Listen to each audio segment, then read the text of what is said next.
Hey Brad, last week you kind of shared with us about that process of restoring that 65 Ford Custom.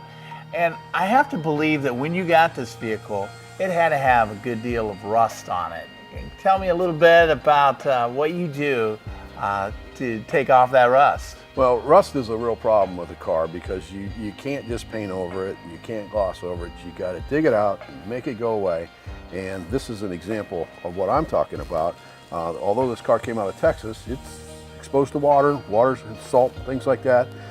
This was along the coast, so it did have some salt water around it. And this piece came out of here, right here, and you have to cut it out. You just have to make it go away. You can't gloss over this with Bondo or mud or any of that stuff because it's going to blister right back through.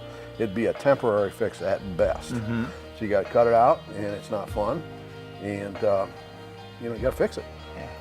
Now, rust, I mean, how does it make an impact on a car? And then is it something that really can kind of creep in quickly, or?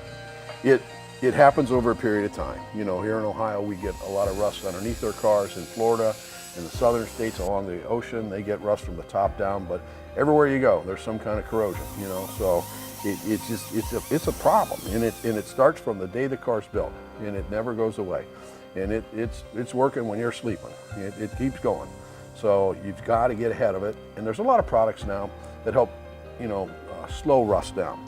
But when these cars were built, they just made them out of heavy, thick metal, and it wasn't great metal, so they rust.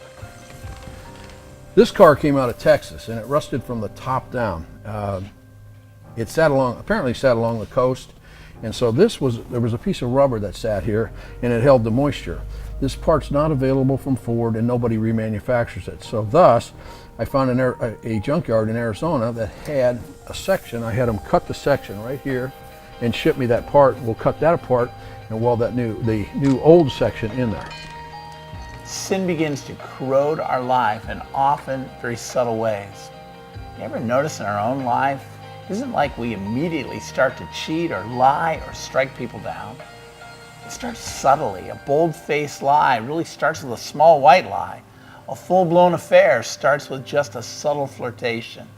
Embezzlement at work begins with just fudging a few minor numbers here and there. There are a lot of forces trying to mess us up.